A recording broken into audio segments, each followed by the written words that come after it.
నమస్తే ఫ్రెండ్స్. కేంద్ర ప్రభుత్వం అందించే కార్పొరేట్ స్థాయి ఉచిత విద్య, హాస్టల్ వసతితో మీ పిల్లల భవిష్యత్తును మార్చాలనుకుంటున్నారా? అయితే మీకొక గుడ్ న్యూస్. 2027, 28 విద్యా సంవత్సరానికి గాను ప్రతిష్టాత్మక జేఎన్‌వి 6వ తరగతి అడ్మిషన్ల నోటిఫికేషన్ వచ్చేసింది. ఈ వీడియోలో మనం ఎగ్జామ్ ఎలా ఉండబోతుంది, ఏ ఏ టాపిక్స్ నుంచి ఎన్ని మార్కులు వస్తున్నాయి, నెగెటివ్ మార్కులేంటి, అప్లై చేసుకోవడానికి ఏమేం డాక్యుమెంట్స్ కావాలి, ఎవరు అర్హులు, అదేవిధంగా రూరల్ అండ్ అర్బన్ రిజర్వేషన్ అంటే ఏమిటి, ఈ వీడియోలో క్లియర్గా తెలుసుకుందాం. ఈ వీడియోను స్కిప్ చేయకుండా చివరి దాకా చూడండి. ఈ ఎగ్జామ్ ఎంట్రెన్స్కి అప్లై చేసుకోవడానికి 31 జూలై 2026 తారీఖు వరకు అప్లై చేసుకోవచ్చు. అదేవిధంగా ఎగ్జామ్ డేటు నవంబర్ 28, 2026న ఉండబోతుంది. ఈ ఎగ్జామ్కి అప్లై చేసుకోవాలంటే కేవలం ఆన్లైన్ ద్వారా మాత్రమే అప్లై చేయాలి. navodaya.gov.in వెబ్సైట్కి వెళ్ళి ఆన్లైన్ ద్వారా అప్లై చేసుకోవాల్సి ఉంటుంది. అప్లై చేసుకోవాలంటే విద్యార్థి యొక్క ఫోటోగ్రాఫ్ కావాలి, సిగ్నేచర్ కావాలి, పేరెంట్స్ సిగ్నేచర్ కూడా కావాలి, ఆధార్ డీటెయిల్స్ ఉండాలి, రెసిడెన్స్ సర్టిఫికేట్ ఉండాలి, ఆపార్ నంబర్ ఉండాలి, పెన్ నంబర్ ఉండాలి. పై డీటెయిల్స్ తోటి మనం ఆన్లైన్ ద్వారా అప్లై చేసుకోవాల్సి ఉంటుంది. అదేవిధంగా ఇప్పుడు అర్హతలు అంటే అప్లై చేసుకోవడానికి ఎవరు ఎలిజిబుల్ ఇప్పుడు తెలుసుకుందాం. విద్యార్థి ఖచ్చితంగా 1 మే 2015 నుండి 31 జూలై 2017 మధ్యలో మాత్రమే జన్మించి ఉండాలి. అదేవిధంగా ప్రస్తుత విద్యా సంవత్సరం అనగా 2026-27 విద్యా సంవత్సరంలో 5వ తరగతి చదువుతూ ఉండాలి. 5వ తరగతి పూర్తి చేసిన విద్యార్థులు అప్లై చేసుకోవడానికి అర్హత లేదు. అదేవిధంగా రిజర్వేషన్ అనేది ప్రతి స్కూల్లో 80 సీట్లు ఉంటాయి. 80 సీట్లలో 75 సీట్లు అనగా 60 సీట్లు గ్రామీణ ప్రాంతంలో చదివిన విద్యార్థులకు రిజర్వ్ చేస్తారు.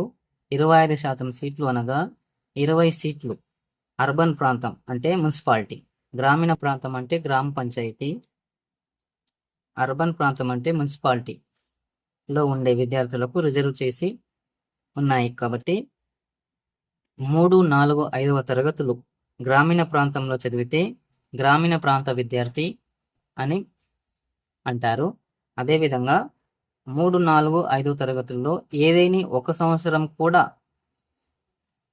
అర్బన్ ప్రాంతంలో చదివితే ఆ విద్యార్థికి గ్రామీణ విద్యార్థి హోదా అనేది లభించదు.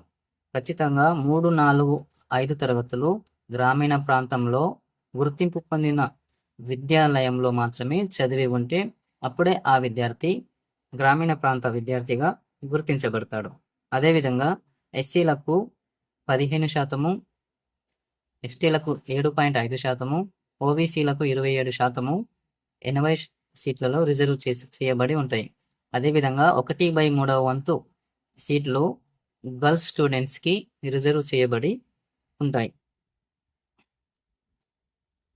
ఎగ్జామ్ ప్యాటర్న్స్ చూసుకుంటే మనకు మొత్తం 100 మార్కులు ఉంటాయి.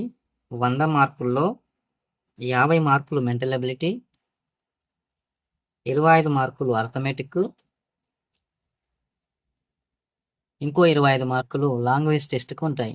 ఈ ఎగ్జామ్ అనేది మనం ఏదైతే లాంగ్వేజ్ చూస్ చేసుకుంటామో అప్లై చేసేటప్పుడు ఆ లాంగ్వేజ్లో ఉంటుంది. తెలంగాణలో అయితే తెలుగు సెలెక్ట్ చేసుకుంటాం, లేదా ఉర్దూ లేదా ఇంగ్లీష్. ఈ 3 లాంగ్వేజ్ల్లో ఏదైనా లాంగ్వేజ్లో సెలెక్ట్ చేసుకోవాల్సి ఉంటుంది. మనం ఏదైతే లాంగ్వేజ్ సెలెక్ట్ చేసుకుంటామో ఆ లాంగ్వేజ్లో మాత్రమే ప్రశ్నలు అడగబడతాయి. మొత్తం 100 మార్కులు, 80 ప్రశ్నలు, ఎటువంటి నెగిటివ్ మార్కింగ్ అనేది ఉండదు. అదేవిధంగా మనకు ఓఎంఆర్ బేస్డ్ ఎగ్జామ్ అనేది ఉంటుంది. అంటే ప్రశ్న ఇస్తాడు, ప్రశ్న కింద 4 ఆప్షన్స్ ఇస్తాడు.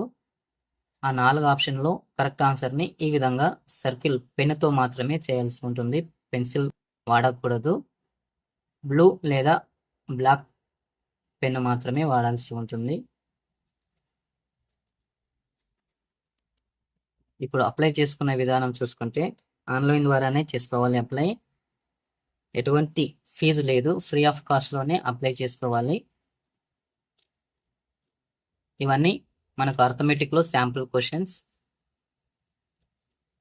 Arithmetic, reasoning, mental ability and language test. Language test కూడా మనం ఏదైతే లాంగ్వేజ్ తెలుగు సెలెక్ట్ చేసుకుంటామో తెలుగులోనే ఒక ప్యాసేజ్ అనేది ఇచ్చి ఆ ప్యాసేజ్ కింద ప్రశ్నలు ఇచ్చి సరైన సమాధానాన్ని ఎంచుకోవాల్సి ఉంటుంది. ఓఎంఆర్ షీట్ కూడా మీకు శాంపుల్ ఎలా ఉండబోతుంది చూపిస్తాను. ఇది ఓఎంఆర్ షీట్ ఫ్రెండ్స్. ఇక్కడ name of the candidates, father's name, roll number, text booklet number, ఇవన్నీ కూడా ఎగ్జామ్కి ముందే శాంపుల్ ఓఎంఆర్ షీట్స్ మీద మీ విద్యార్థికి ప్రాక్టీస్ చేపిస్తే అక్కడ మిస్టేక్స్ జరగకుండా ఉండే అవకాశం ఉంటుంది ఫ్రెండ్స్. డాక్యుమెంట్స్, ఇప్పుడు డాక్యుమెంట్స్ ఆఫ్టర్ ఎగ్జామ్ తర్వాత ప్రొవిజనల్ సెలెక్షన్ జరిగిన తర్వాత డాక్యుమెంట్స్ ఏమేమి కావాలంటే ఖచ్చితంగా ఆధార్ కార్డు ఉండాలి, అదేవిధంగా బోనఫైడ్ సర్టిఫికేట్ ఉండాలి. అంటే 3, 4, 5 తరగతులు రూరల్ ప్రాంతంలో చదివాడా, అర్బన్ ప్రాంతంలో చదివాడా అనేది బోనఫైడ్ మీద మెన్షన్ చేస్తూ స్టూడెంట్ ఎక్కడైతే చదివాడో ఆ స్కూల్ ఉపాధ్యాయుడు లేదా ప్రధానాచార్యుడు సర్టిఫై చేస్తూ ఇవ్వాల్సి ఉంటుంది. అదేవిధంగా రెసిడెన్స్ సర్టిఫికేటు, అదేవిధంగా ఎస్సీ ఎస్టీలు అయితే క్యాస్ట్ సర్టిఫికేటు, ఓబీసీలు అయితే ఓబీసీ సర్టిఫికేటు, హ్యాండిక్యాప్డ్ అయితే డిజేబుల్డ్ సర్టిఫికేట్స్ రెడీ చేసుకోవాల్సి ఉంటుంది. ఇది ఫ్రెండ్స్, మీ పిల్లలకు బంగారు భవిష్యత్తుని ఇవ్వాలనుకుంటే ఖచ్చితంగా ఏదైనా కోచింగ్ సెంటర్లో కోచింగ్ ఇప్పించి లేదా స్వంతంగా మీరైనా కోచింగ్ ఇప్పించి ఈ ఎగ్జామ్కి అటెండ్ చేపిస్తే సీటు వచ్చే అవకాశం చాలా ఎక్కువగా ఉంటుంది. మనకు కార్పొరేట్ స్థాయిలో కేంద్ర ప్రభుత్వం ఒక మంచి విద్యా వ్యవస్థను తీసుకొచ్చింది, అదే జేఎన్వి. కావున ఈ వీడియోను అందరూ చూసి మీకు నచ్చితే లైక్ చేసి, షేర్ చేసి, సబ్స్క్రైబ్ చేయండి. అదేవిధంగా ఈ వీడియోను అవసరం ఉన్న వారికి షేర్ చేయండి.